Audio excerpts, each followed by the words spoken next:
shares when I did the live stream, which I really enjoyed. Actually, it was wonderful and so worth going through all that frustration when it first started today. But I kind of now remember what I did and what I shouldn't have done, and how to get it right the next time. So bear with me.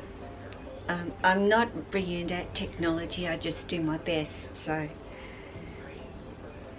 but I've got my little Amaya out, and I really hate the way the light actually washes Amaya out, because her colours are incredibly beautiful, and the lighting, as we know, it's a problem for all of us, isn't it, when we're showing our snakes, because we really do want you to see just how incredibly beautiful they can be, and we just don't do them justice unless we have, $1,000 worth of video equipment, which I don't have.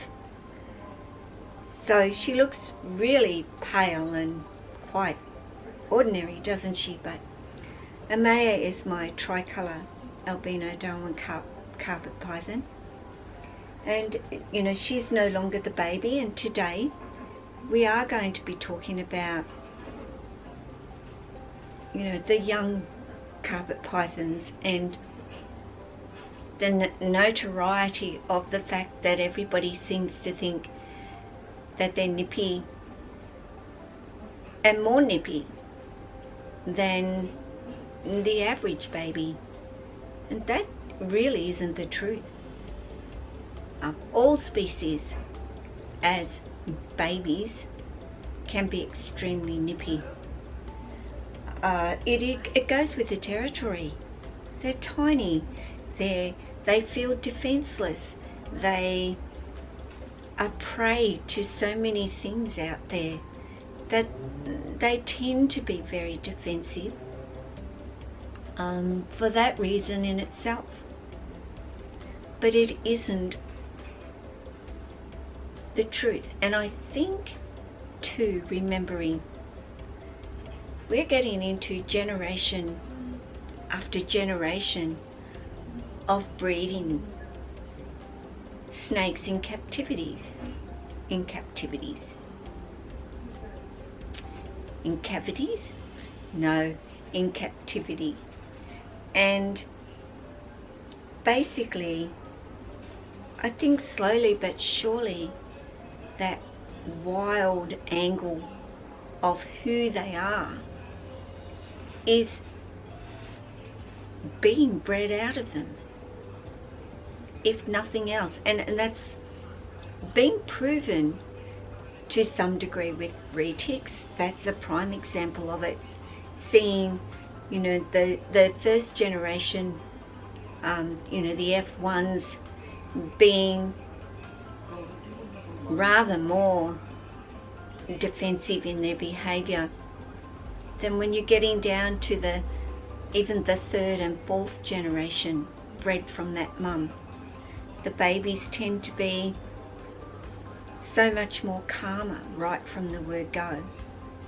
That isn't to say that there isn't going to be a couple in amongst there that still have that higher level of defensiveness, but it seems to get less and less. But I'm always told and hearing that carpet pythons, and especially our jungle carpet pythons, are so very defensive, and I am glad to say that is absolutely not the truth at all. This girl has been placid from the day I picked her up, and has never ever shown any defensive behaviour towards me. And the only time that I see that in her is when she knows that some food's coming. And I would expect that. And I would tell you to expect it. But if you happen to be one of those people that bring a baby home that is extremely defensive, what are you going to do? How do you lessen that? How do you get that out of your baby? Now, that's going to probably take a few nips from that baby. And it's worth the nips, because you're going to hear paper crumbling, cupboards opening. I've got two boys here that, the camera's going, that doesn't really matter. They won't care if we're opening and closing and talking and... Sorry that I'm putting chips in the bin. Yeah. But anyway, take the nips when they're little. It's not going to hurt you. And in actual fact, it teaches them very, very quickly, that doesn't seem to be working, and that doesn't seem to be making any difference to this object, because that's what you are, or this thing. So why am I bothering to expend my energy on striking and biting somebody, as I said, something that isn't even flinching and isn't backing away and still continues to actually pick me up? And think about it. You are picking them up. And that's them starting to recognize already from you that you have a trust. Why would they want to pick me up knowing that I'm going to bite them all the time? Because that's building trust. And them going, they trust me that much that they're going to put their hand in and keep on picking me up. They'll connect those dots. They honestly will. But you don't want to take a bite, even from a little one, which, I'm talking little Apani, and I'll put a clip in so you can see the size of Apani and just how little she is. And I would hope you would realise, well, how bad can that hurt? Because it, from a little one like Apani, like, really? This girl would hurt you if she bit you? Not at all. But if you're afraid, I'm talking about those that really do not want to be bitten, then it's okay to use a hook. Use a little piece of paper towel. Scrunch it, roll it up into a little bit of a roll so it's a softer item as well. And just use that to redirect their head and get them going the other way. It's more about them taking the focus off you while you pick them up. And while they're thinking about going in the other direction, you're able to go in and pick them up before they even realise that you've actually picked them up.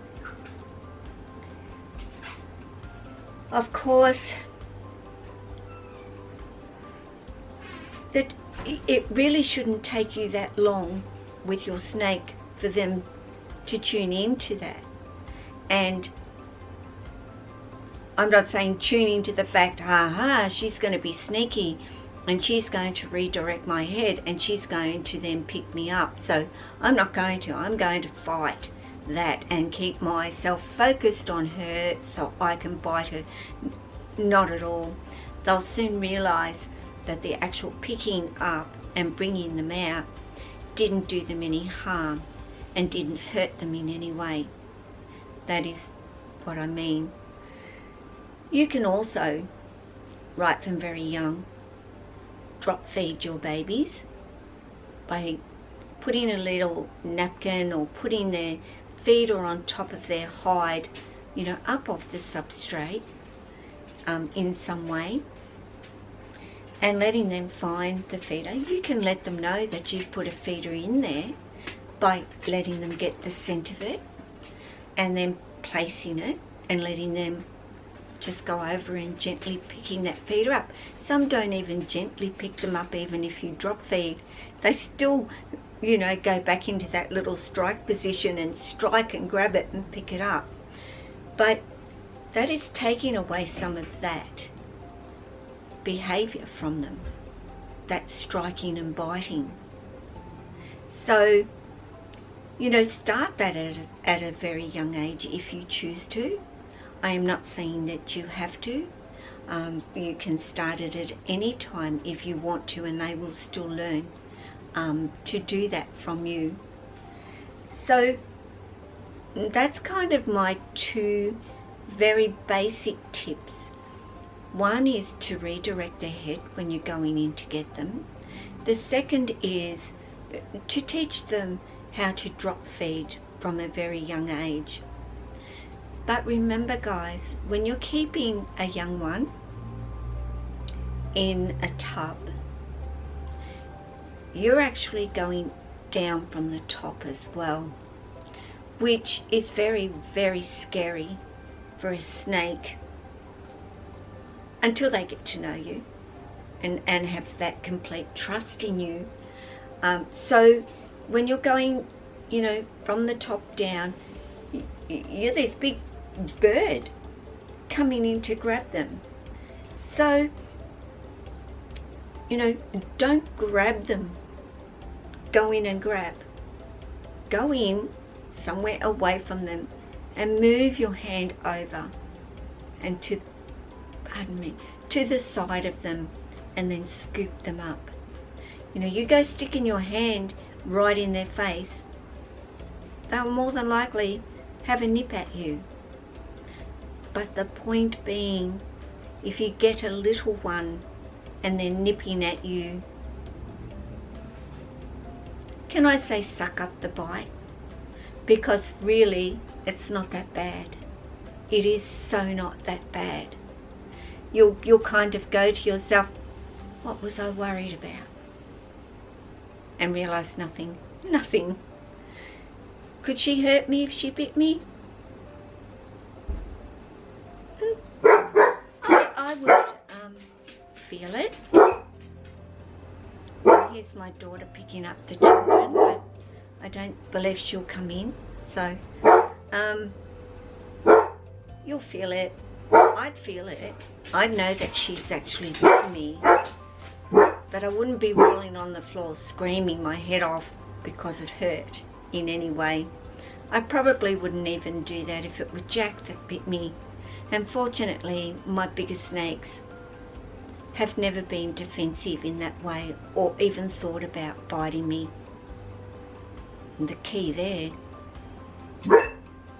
is start having time with them when they're here at this age, and even younger and younger again. So, little Amaya, who is becoming a bigger Amaya, as you can see. Are you not? And as I've said, she's been a little sweetie from the very first day that I met her. And she's still a sweetie, but she loves the food. Hey, you love your food. So guys, thank you for watching. Always thank you for watching and leaving a comment, saying hello. Take care of yourself, your family, your friends, and these beautiful, beautiful animals, and all your animals. Ciao.